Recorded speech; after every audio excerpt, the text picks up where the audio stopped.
With this, I will start with the next verse, verse number 103. لا تدركه الأبصار وهو يدرك الأبصار وهو اللطيف الخبير. No vision can comprehend him, and he comprehends all visions, and he is absolutely subtle, all aware. قد جاءكم بصائر من ربكم فمن أبصر فلنفسه ومن عمي فعليها وما أنا عليكم بحفيظ. Say, O Prophet, smile, there have come to you insights from your Lord. Now, whoever uses his sight does so for his own self, and whoever remains blind does so against his own self. I do not stand guard over you. وكذلك نصرف الآيات وليقولوا درست ولنبينه لقوم يعلمون.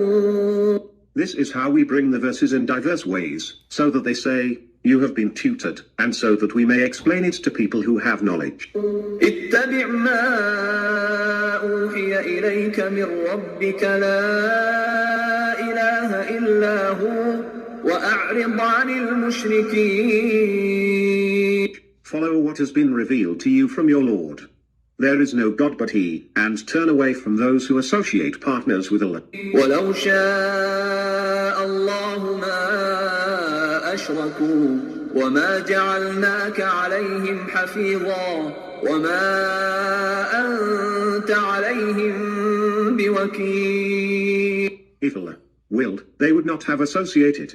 We have not appointed you as a guard over them, nor are you a taskmaster for them. ولا تسبوا. So Allah subhanahu wa ta'ala again now addressing to the Prophet after talking to the kuffar and mankind to believe in God from whatever is the created in heaven and the ocean and the earth and the ground and the plants and the tree and the certain fruits and creatures Allah has created. These are the creation of Allah. Then Allah is turning his conversation towards the fact that these people who are thinking they have a God, they can see God, they cannot. But God can see all of them. And then came to them, the Prophet say to them that you have come in insight. Quran and Prophet are the insight to the belief in Allah. And so whosoever has a sight does it for his own benefit. So those who believe, they did it for their own benefit. And whomsoever remain blinded does against its own self. Now, these people are not blinded. This is a kind of a paraphrase and a reference to say that a person who have eyes and still could be blinded, that often, when we see something and we do not see the real truth in it.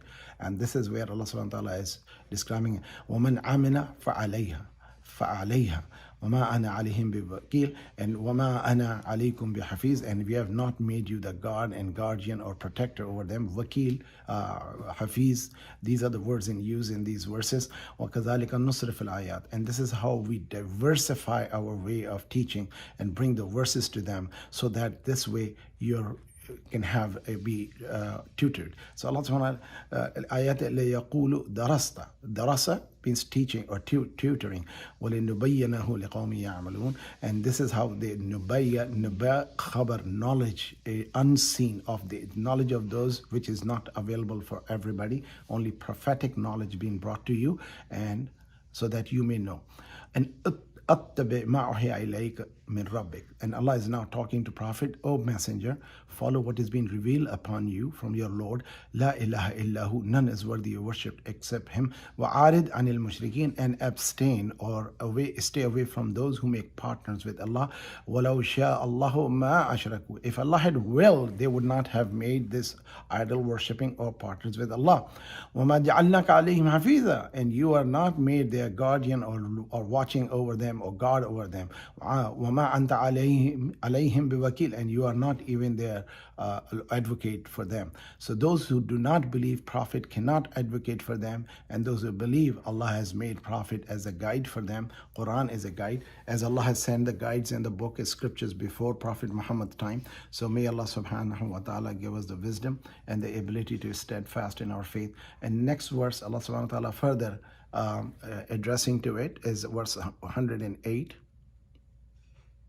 ولا تسبوا الذين يدعون من دون الله فيسبوا الله عدوا بغير علم كذلك زينا لكل أمة عملهم ثم إلى ربهم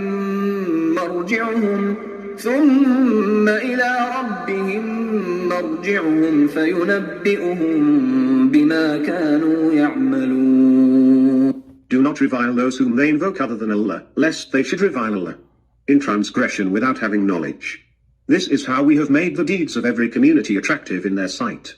Then, to their Lord is their return, after which He shall tell them what they have been doing. وأقسموا بالله جهد أيمانهم لئن جاءتهم آية ليؤمنن بها قل إنما الآيات عند الله وما يشعركم أنها إذا جاءت لا يؤمنون. They have sworn forceful oaths by Allah, that if a sign comes to them, they will surely believe in it. Say, signs are in Allah's power alone. What will make you realize that even when the signs, come, they will not believe? ونقلب أفئدتهم وأبصارهم كما لم يؤمنوا به أول مرة ونذرهم في طغيانهم يعمهون. We will upset their hearts and sights, as they do.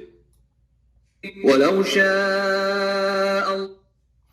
So in these 3 verses, Allah subhanahu wa ta'ala is saying,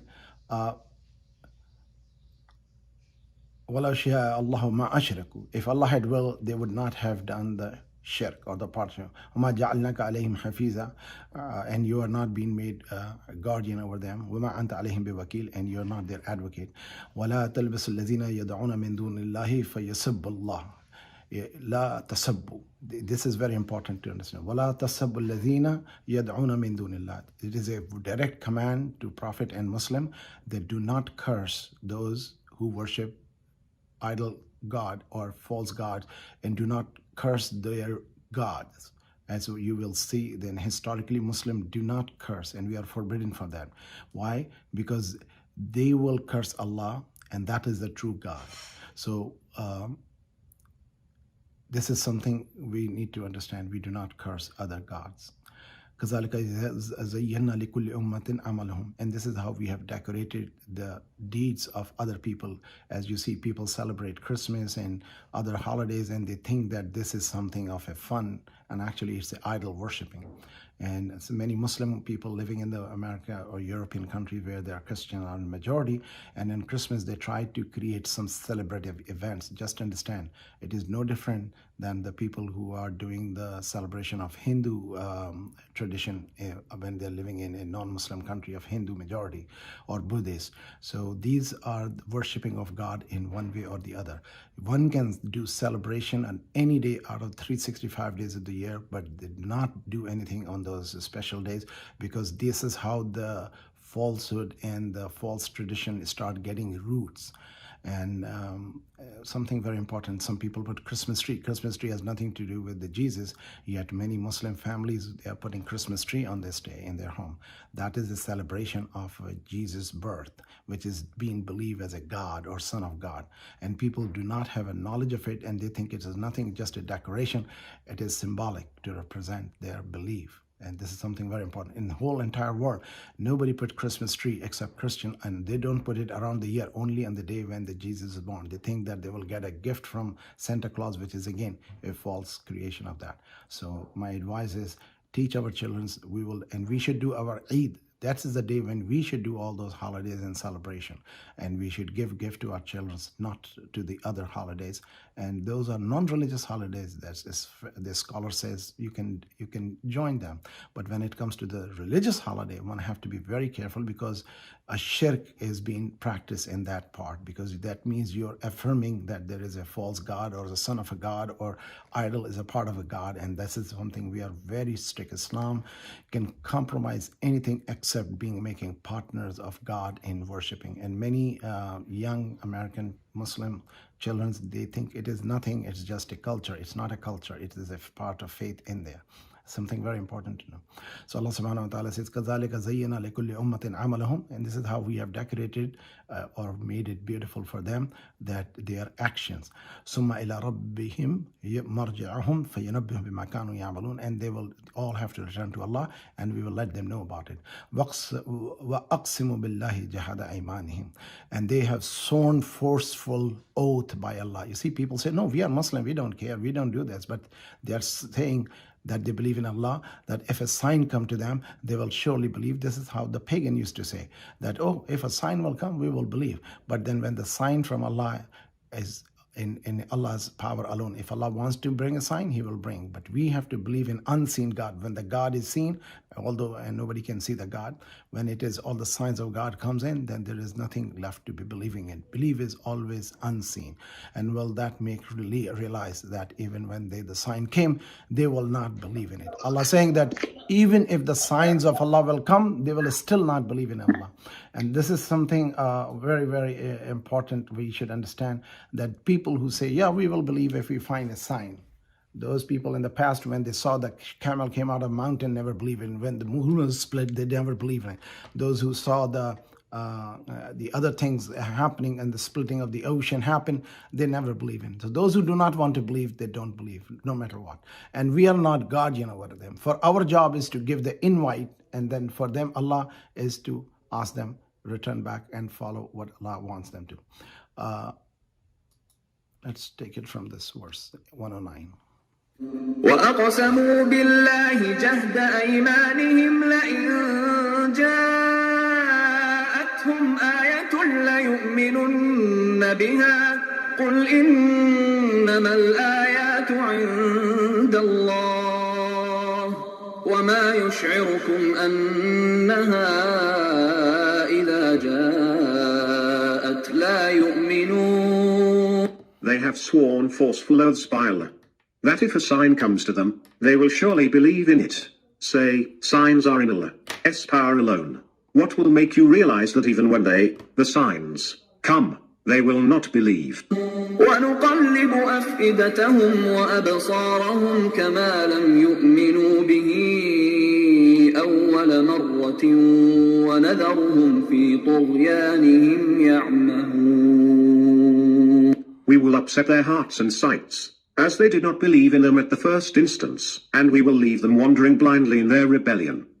ولو أننا نزلنا إليهم الملائكة وكلمهم الموتى وحشرنا عليهم كل شيء قبلا ما كانوا ليؤمنوا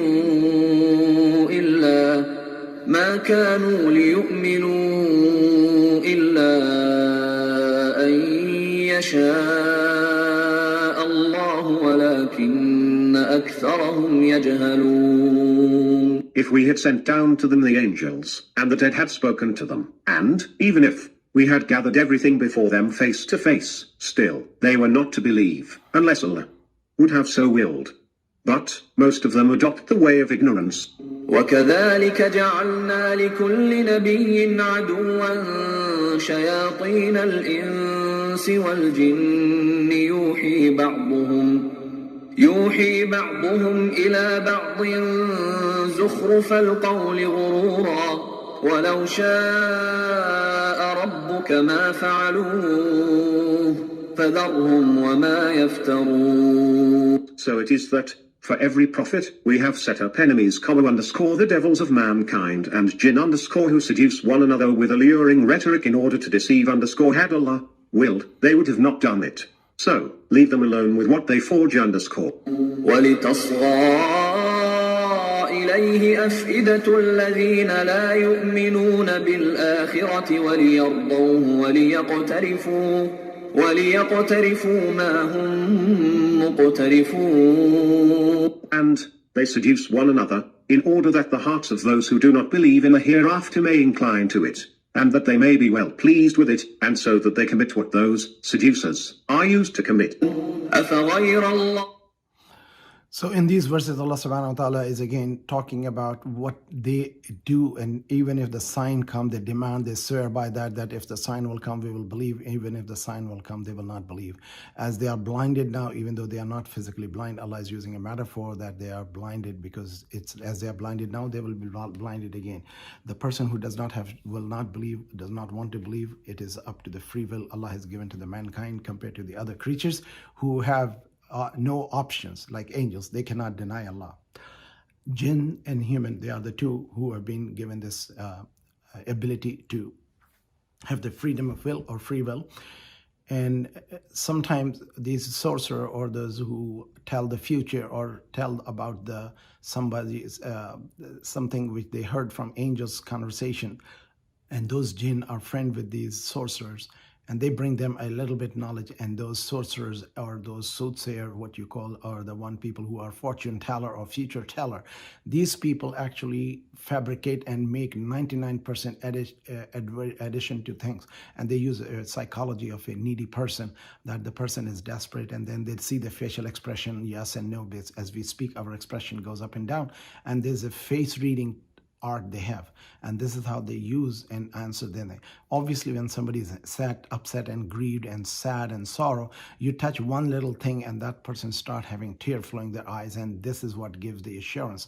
Now this is most vulnerable time on the person, and this is why they get them controlled. And this is something which is very common, people do not know. There's a whole science, face reading or facial expression, and this is what these soothsayers use. So we have to be very careful about those who say they can help you, they can take care of you, they can save you, they can do things for you, which is total lie. It is Allah who does it. As a Muslim, we should not do that. Zikr Allah, yes. Remembering of Allah, yes. We can do gathering and worship Allah together, but we should have a trust in Allah for that. Allah will take care of my affairs, not anybody else, unless somebody Allah has given the permission, but that person will not show anything disobedience to the way Allah has sent to us through Prophet Muhammad. So whatever Prophet Muhammad did or taught, it is the way of Allah subhanahu wa ta'ala. This is very important to understand.